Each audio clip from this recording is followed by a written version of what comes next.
Halo semuanya, salam sejahtera buat kita semuanya. Perkenalkan nama saya Panji Purba, saya guru ekonomi dari SMA Dian Harapan Bangga. Dan kali ini kita akan membahas topik yang sangat penting dengan subtema menyiapkan generasi muda yang melek asuransi menuju Indonesia Emas 2045. Jadi di sini kita akan membahas betapa pentingnya asuransi sebagai tameng ketahanan finansial kita. Jadi langsung aja guys, pertanyaannya adalah mengapa kita di sini? Kenapa kita perlu bahas mengenai asuransi ini? Nah, jadi guys, Indonesia diproyeksikan akan masuk ke dalam top 5 besar ekonomi dunia yang diperkirakan akan ada peningkatan dan pertumbuhan GDP dan juga bonus demografi. Yang artinya generasi muda seperti kita inilah yang akan menguasai sekaligus penggerak ekonomi di Indonesia. Dengan salah satu syaratnya adalah penduduk usia produktif harus memiliki ketahanan finansial. Pertanyaannya, apakah kita sudah mengetahui dan juga sudah memiliki ketahanan finansial atau belum?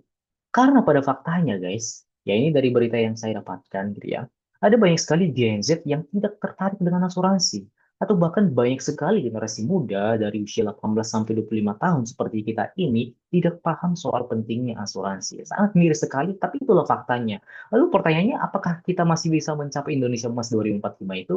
Nah ini menjadi hal yang penting mengapa kita perlu literasi asuransi itu sendiri.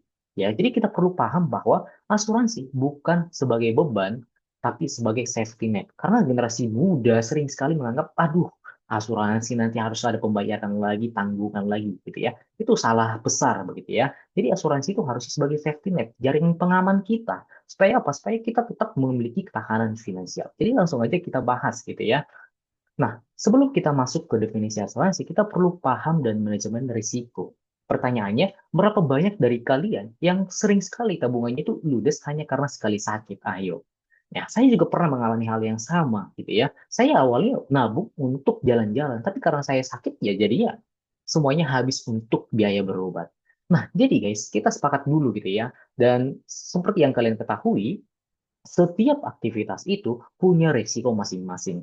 Contohnya sakit saat membuat skripsi, kecelakaan saat berangkat kerja, kehilangan gadget, motor, kebakaran, kebanjiran, atau bahkan meninggal dunia. Bahkan ketika ada orang yang sudah sangat berhati-hati pun, kadang masih ada aja risikonya. Ini menunjukkan bahwa setiap aktivitas kita punya risiko. Jadi kita perlu manajemen risikonya. Nah, di sini ada 3 poin utama dari konsep manajemen risiko. Yang pertama, risk avoidance atau menghindari. Dan yang kedua, risk reduction atau mengurangi.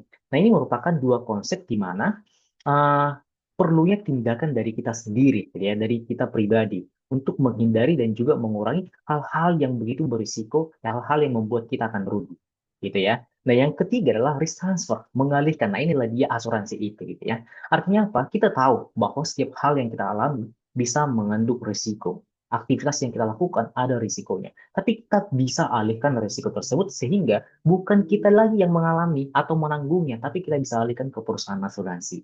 Oke? Karena apa? Kenapa? Gitu ya. Karena kita tidak bisa memprediksi masa depan, guys, begitu ya. Tapi kita bisa memitigasi dampaknya secara finansial. Nah, inilah dia poin pentingnya. Oke? Sebagai pengantar kita. Jadi asuransi itu lebih dari sekedar proteksi. Kalau secara definisi, asuransi adalah perjanjian antara penanggung atau perusahaan asuransi dengan tertanggung ataupun nasabah untuk apa? Mengalihkan risiko finansial. Sehingga ketika nasabahnya mengalami risiko yang tadi, gitu ya, bisa dialihkan sehingga yang menanggung adalah perusahaannya. Begitu. Lalu, apa sih jenis-jenis asuransi yang sekarang ini dan cocok untuk generasi muda? Nah, pertanyaan yang sangat baik begitu ya. Yang pertama adalah asuransi kesehatan. Nah, ini akan melindungi ya kita semua guys generasi muda dari kenaikan biaya medis yang biasanya inflasinya naik 10 sampai 15% per tahun. Ya, sangat mahal sekarang biaya berobat. Dan kalau misalnya kita nggak mitigasi dari sekarang, kita memiliki asuransi kesehatan, sayang sekali tabungan kita harus untuk berobat saja. Begitu. Nah, yang kedua ada asuransi jiwa. Jadi asuransi jiwa ini penting bagi pekerja muda yang dengan tanggungan ataupun cicilan, begitu ya. Jadi kalau misalnya kalian sudah punya cicilan mobil, rumah, dan lain sebagainya, dan ketika terjadi hal yang tidak kita inginkan sehingga tidak bisa bekerja lagi, kita tidak memberikan beban itu kepada keluarga kita. Sebaliknya, dengan adanya asuransi jiwa, kita bisa meringankan beban mereka karena kita tidak bisa bekerja lagi. Nah, yang ketiga adalah asuransi umum. Biasanya ini asuransi terkait harta benda. Ya, contohnya asuransi gadget, kendaraan, dan juga perjalanan ya untuk gaya hidup yang sering sekali berubah-ubah. Jadi kita nggak perlu khawatir lagi tiba-tiba hilang, rusak, dan lain sebagainya terjadi kecelakaan karena kita sudah mengasuransikannya sehingga beban yang seharusnya kita tanggung sendiri bisa dialihkan ke perusahaan asuransi. Dan yang keempat, ini yang paling penting gitu ya, karena banyak sekali generasi muda yang pengen ikut asuransi tapi takutnya nggak sesuai dengan syariat Islam. Jadi ada namanya asuransi syariah. Jadi ini sudah jelas sesuai dengan syariat Islam. Karena apa? Karena basisnya adalah solidaritas dan juga gotong royong. Lalu pertanyaannya kalau misalnya saya memilih salah satu asuransi ini, memang keuntungannya apa untuk saya? Gitu ya. Nah, yang pertama guys, dengan adanya asuransi ini akan membuat kita mengalami ketenangan pikiran atau peace of mind. Asik. Jadi kita nggak perlu lagi khawatir gitu ya. Aduh, barang-barang saya tiba-tiba hilang, saya tiba-tiba sakit, tiba-tiba kecelakaan. Nggak perlu khawatir lagi guys, gitu ya. Karena kita bisa mengalihkan semua risikonya. Ingat, gitu ya. Jadi ini akan membuat peace of mind. Yang kedua, ini akan tetap menjaga tabungan dan investasi kalian. Apalagi kalau misalnya kalian dari sekarang udah menabung ataupun berinvestasi untuk jalan-jalan, untuk liburan, ataupun membeli barang-barang yang kalian inginkan. Jadi tenang aja guys, tabungan dan investasi kalian aman ketika kalian sudah punya asuransi. Dan yang ketiga, preminya lebih murah saat usia muda. Jadi ini salah besar gitu ya, kalau misalnya kita sempat berpikiran, oh saya nanti ikut asuransi kalau udah lansia aja deh gitu ya. No, itu salah besar guys. Ya, karena justru kita masih muda sekarang, kita perlu ikut asuransi. Karena apa? Biayanya lebih murah dan kita bisa memproteksi sejak dini. Karena apa? Resiko yang tadi bisa datang kapan saja, begitu. Jadi, gimana nih tips memilih jodohnya? Oh, bukannya tips memilih asuransi yang pas gitu ya. Jadi perlu sekali menganalisis kebutuhan. Kita perlu melihat apa sih risiko terbesar kita saat ini. Kalau kalian sebagai pekerja kantoran yang tiap hari bolak-balik berangkat dari rumah ke tempat kerja menggunakan kendaraan, berarti kalian butuh apa? Asuransi umum ataupun asuransi kesehatan apabila terjadi kecelakaan. Kalau kalian masih mahasiswa yang sering begadang, kerjain tugas, begitu ya, ya butuh asuransi kesehatan. Yang kedua, kenali finansial kita. Jadi seringkali khawatir gitu ya terkait finansial dan lain sebagainya. Intinya alokasikan aja guys, maksimal 5-10% dari pendapatan untuk proteksi ini, gitu ya. Ini adalah alokasi yang sehat, jangan lebih dan jangan terlalu sedikit. Yang ketiga, kita perlu mengecek rekam jejak dari perusahaannya. Kita perlu melihat rasio pencapaian solvabilitas atau RBC-nya, ya, minimalnya itu 120%. Artinya apa? Perusahaan itu bisa membayar klaim nasabah yang minimal sampai 120%. Itu yang paling minimal. Dan yang keempat, ini yang paling sering ya diabaikan oleh Gen Z gitu ya, yang malas baca gitu ya.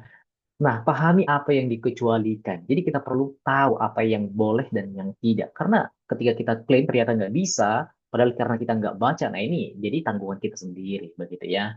Jadi guys, setelah kita melihat tipsnya, sekarang kita perlu melihat ya betapa dekatnya asuransi itu dengan kehidupan kita. Makanya asuransi itu sebenarnya di ujung jari gitu ya, bukan di ujung cinta. Dengan adanya perkembangan digital sekarang, seharusnya semuanya bisa serba cepat dan gampang. Makanya kita kenal yang namanya InsurTech gitu ya, insurance at your fingertips. Artinya apa? Kita bisa mendaftar membeli asuransi segampang kita memesan makanan online. Ada lagi smart convenience. Artinya apa? Proses klaim, pembayaran maupun polisnya itu bisa dilakukan semuanya serba online. Jadi nggak perlu khawatir lagi kamu harus datang ke perusahaannya secara offline. Enggak. Apalagi kita yang sangat sibuk ini gitu ya, Gen Z, generasi muda yang sangat sibuk ini.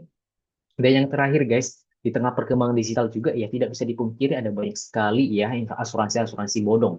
Jadi stay safe, pastikan perusahaan asuransi yang kita mau daftar itu sudah diawasi oleh OJK atau Otoritas Jasa Keuangan. Jadi guys, ini call to action-nya gitu ya. Harapannya ini kita nggak hanya sebagai pendengar, tapi juga sebagai pelaku. Ya, bukan hanya sekedar tahu, tapi butuh tindakan. Ya, kenapa? Karena untuk menjadi generasi emas 2045 itu, kita harus ya sebagai financial risk savvy, artinya cerdas secara finansial dan kita bisa memitigasi secara dini ya dari sekarang. Dan quote of the day untuk mengakhir penjelasan saya mengenai asuransi ini adalah insurance is the only product that you have to buy when you don't need it. Because when you need it, you can buy. Jadi harapannya guys ya kita bisa gitu ya belajar pentingnya asuransi, kita paham gitu ya untuk mencapai Indonesia emas, ya kita harus bisa mengamankannya dengan asuransi. Jadi sekian penjelasan dari saya, mohon maaf apabila terus ada kesalahan kata dan sampai ketemu lagi dan salam cerdas finansial.